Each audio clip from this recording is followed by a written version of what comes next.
윤석열 대통령과 국민의힘 지도부가 오늘 용산 대통령실에서 만찬 회동을 갖습니다.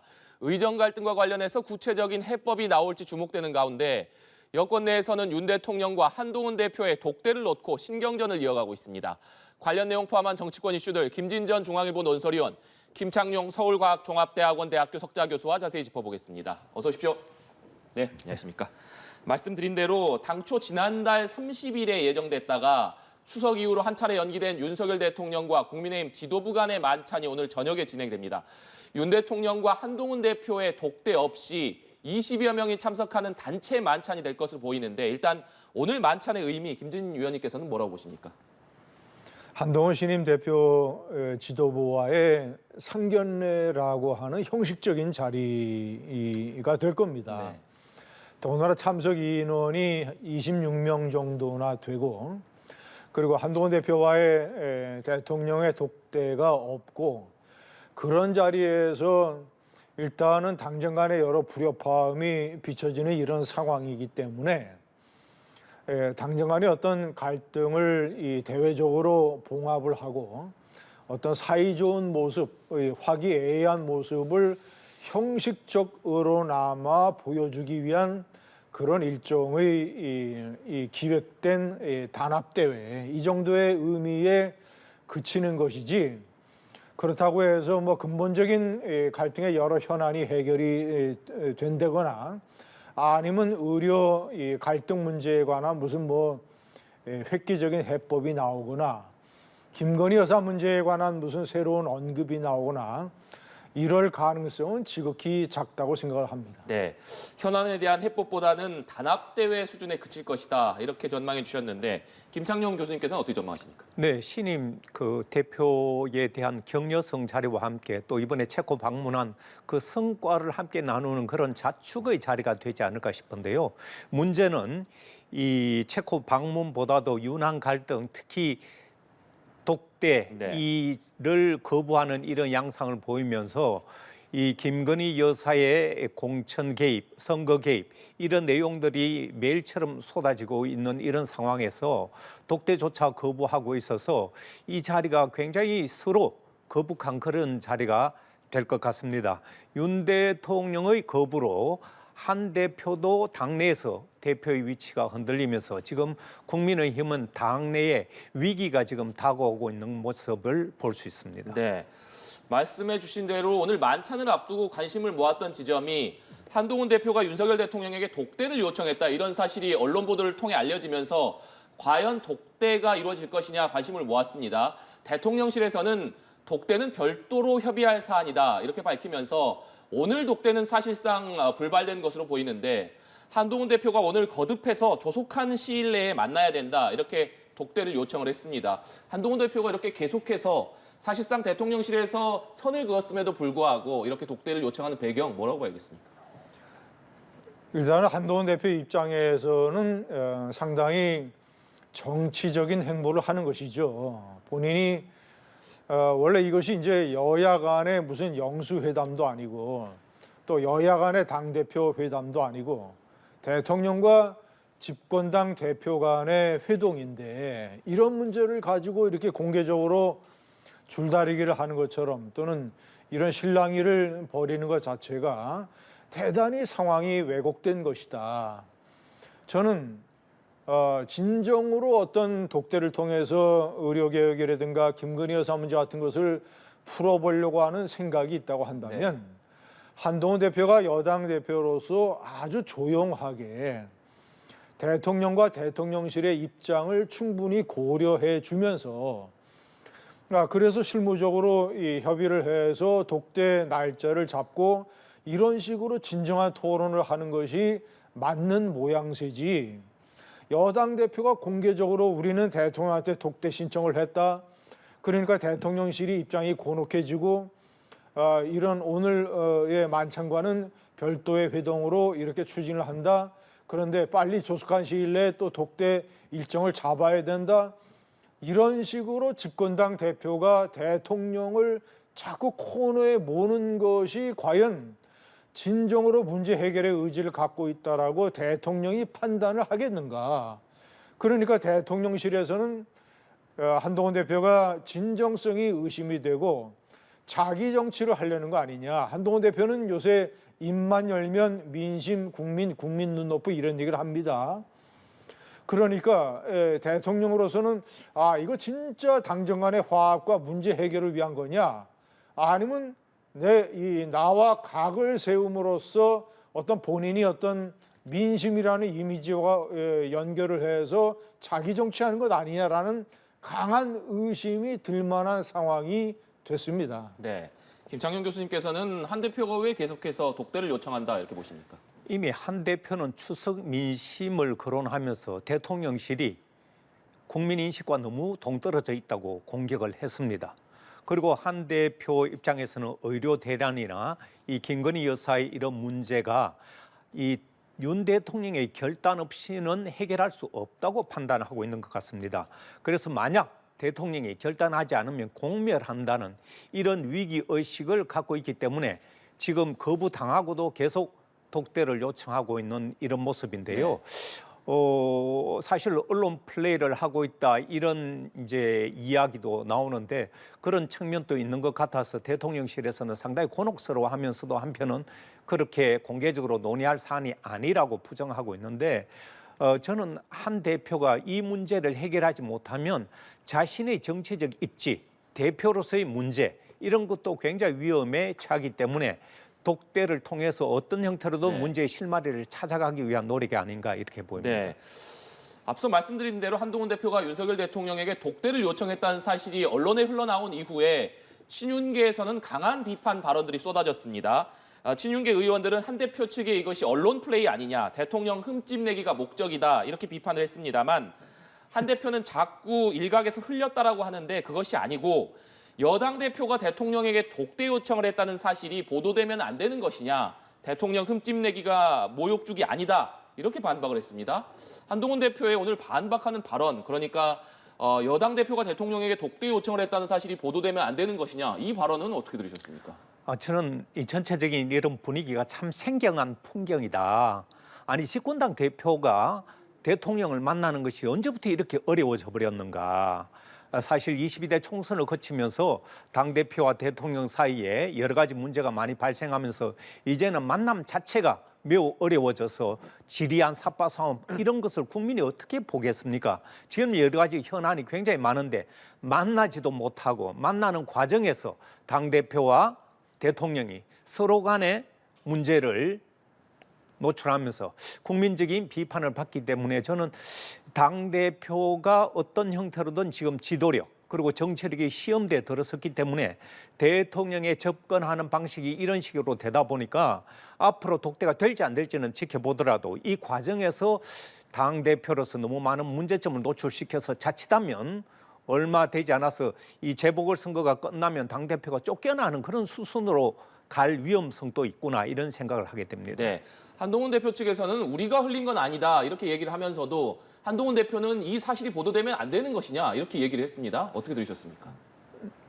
저런 식으로 보도되면 안 되는 것이죠.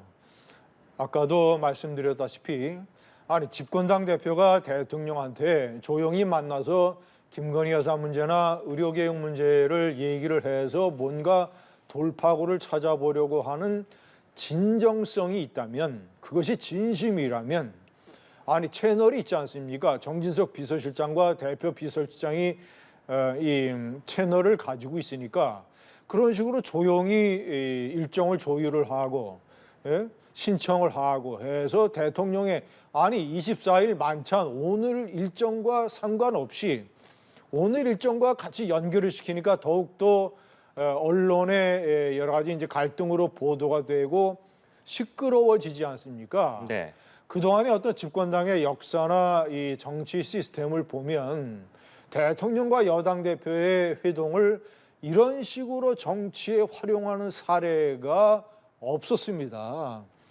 진짜 이 정권의 성공을 바라는 거냐? 진짜 당정 간의 화합을 원하는 거냐? 아니면 대통령과의 각을 일정 부분 세워서 당대표로서의 존재감을 부각시키고 나름대로의 한동훈 자신의 정치를 하려는 것이냐라는 여러 가지 문제가 지금 제기가 되고 있잖아요. 그래서 이 독대가 불발되는 볼성사나운 모양새가 벌어지고 있다라고 얘기하는 게 중요한 게 아니라 처음에 어디서부터 문제가 잘못됐고 한동훈 대표가 이것을 추진하는 방식은 과연 옳은 것이냐. 예? 그 대통령실이 이걸 전후로 해서 이제 앞으로 독대도 갖고 해서 문제 해결의 방향으로 나아가야 되겠지만 이런 식의 하면 제가 봤을 때는 이 쇼윈도 부부, 그러니까 다른 사람들이 보는 데에서는 서로 아주 사이 좋은 금슬 좋은 부부인 것처럼 연기하는 것조차도 힘들어지고 있다. 예? 그런 쇼윈도 부부가 아니라 이제는 완전히 내적으로 골마가는 부부 관계가 돼버리고 있는 것 아니냐라는 그런 여권 내의 우려가 상당합니다. 네. 아무래도 의정 갈등 문제가 가장 큰 현안이기 때문에 오늘 만찬회동에서 이 문제가 좀 다뤄지지 않겠느냐 이런 관측이 많은 상황 속에서 오늘 윤석열 대통령의 국무회의 모두 발언을 통해서 의사 증원과 함께 의료개혁을 흔들림 없이 추진해 나가겠다 이런 뜻을 재확인을 했습니다.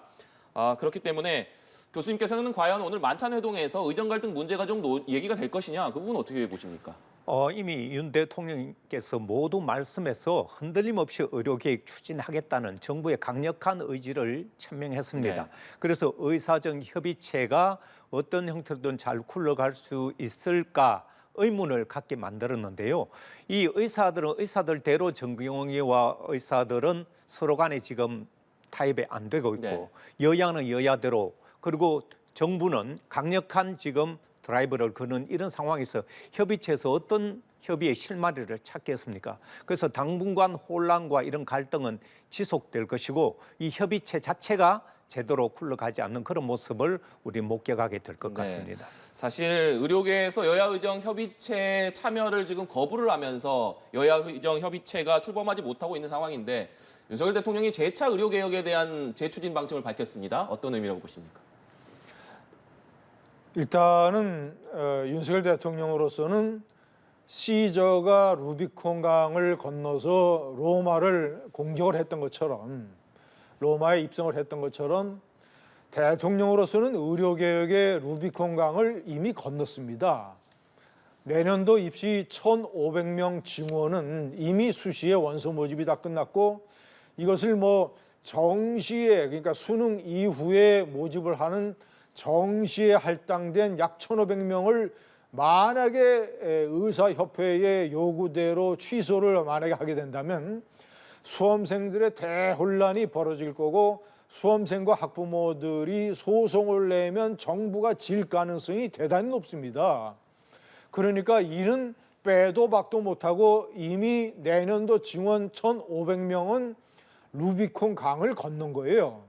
다만 여기서 이제 협상의 여지가 있는 것은 그 다음에 2020년도 증원을 제로로 할 것이냐 아니면 1,500명보다 훨씬 줄인 규모로 할 것인가의 여지와 타협이 있고 그것이 지금 대통령의 입장 아닙니까? 그 정도는 여야 의정 테이블에서 논의할 수 있다. 그러니까 대통령으로서는 이미 본인이 하고 싶어도 되돌아올 수 있는 지점을 건넌 거예요. 네. 의료계획의 1차 루비콘 강을 건넌 겁니다. 그러니까 대통령으로서는 저렇게까지 얘기할 수밖에 없고 오늘 만찬에서도 뭐 한동훈 대표와 이 어떤 새로운 해결 방법을 얘기하는 것보다는 대통령이 불가피하게 왜 현 상황에서 이렇게밖에 할 수 없느냐라는 의료개혁의 당위성을 당 지도부에게 설명하는 자리가 될 것 같습니다. 네. 윤석열 대통령이 오늘 국무회의 모두 발언에서 이런 얘기도 했습니다. 최근에 임종석 전 청와대 비서실장의 남북 두 국가론 주장에 대해서 반헌법적 발상이다 이렇게 강하게 비판을 했는데 윤석열 대통령은 통일이 인생의 목표인 것처럼 얘기하던 많은 사람들이 북한이 두 국가론을 주장하니까 자신들의 주장을 급선회했다. 도무지 이해할 수 없다 이렇게 지적을 했습니다. 어떤 배경이라고 보십니까? 반헌법적 발상이라는 말이 100% 맞죠. 왜냐하면 우리나라의 헌법에 민주적 기본 질서에 입각하여 평화적인 통일 정책을 추진한다라고 되어 있어요. 한마디로 얘기하면 서독과 동독이 합친 것처럼 평화적인 흡수 통일을 해야 한다는 뜻입니다. 베트남처럼 무력 통일을 하는 것이 아니라 그리고 남북 예멘처럼 내란을 통해서 그것도 결국은 무력에 의한 방법으로 통일을 하는 이런 것이 아니라 서독과 동독 방식의 독일 통일 이것을 하는 것이 헌법상의 규정이고 아니 김대중 노무현 대통령 정권의 햇볕 정책이라는 게 뭡니까? 따뜻한 바람을 불어서 북한으로 하여금 외투라고 하는 봉쇄를 풀게 해서 교류를 증대시켜서 결국은 통일의 길로 나아간다라는 것 아닙니까? 따지고 보면 시간이 걸리지만 그것도 평화적인 흡수 통일이거든요. 왜냐하면 남쪽의 민주체제가 북쪽의 공산 독재 체제를 흡수를 해야 되는 것이기 때문에. 그러니까 헌법에도 어긋나고 김대중 노무현 대통령 정권의 문재인 정권의 햇볕 정책과도 어긋나는 두 국가 존재라고 하는 것은 헌법에도 법률에도 현실적으로도 불가능한 그러니까 야권 내에서도 임종석 전 실장의 발언이 코너에 몰리는 거 아닙니까? 네, 김창윤 교수님께서는 오늘 윤석열 대통령의 두 국가론에 대한 비판 발언 어떤 배경이라고 보십니까? 좀 뜬금없는 프레임 전환용이 아닌가. 저는 이건 특정인이 그렇게 주장한다고 해서 그렇게 되는 것도 아니고요. 사회적인 공론이 필요한 것이고 그런 주장은 할 수 있지만 사회적인 공감대가 형성되지 못한다면 이런 이야기는 저는 한 주장으로 끝나는 그럴 가능성이 굉장히 높습니다. 그래서 저는 지금 이런 남북 문제 이런 것도 물론 중요하지만 지금 자고 일어나면 김건희 여사의 선거 개입, 공천 개입 이런 녹취와 이런 내용들이 계속 드러나고 있습니다. 이런 부분에 있어서 정치권에서 전혀 이 문제에 대해서 해결책 내지 정의를 실현하는 그런 일들이 이루어지지 않고 있는데 뜬금없이 지금 두 국가론 얘기가 나오고 있는데 이것이야말로 저는 프레임을 전환하려는 그런 의도로밖에 보이지 않는데요. 저는 이 부분에 있어서 지금 정치적 현안을 우리 정치권뿐만 아니라 이 문제에 대해서 혼란이 계속되고 있고 사실은 불법적인 이런 요소들도 많은데 수사가 일부 되고는 있지만 전면적인 수사가 이루어져야 된다 이렇게 봅니다. 네, 이 내용도 짚어보겠습니다. 전남, 영광과 곡성 등 네 곳의 기초단체장을 뽑는 재보궐선거가 한 달도 남지 않았습니다. 이재명 대표가 현장을 찾으면서 총력전에 나서는 모습인데 이재명 대표가 영광을 찾아서 이런 얘기를 했습니다. 재보선 결과가 이상하게 나오면 민주당 지도체제 전체가 위기를 겪을 수 있다 이렇게 얘기를 했습니다.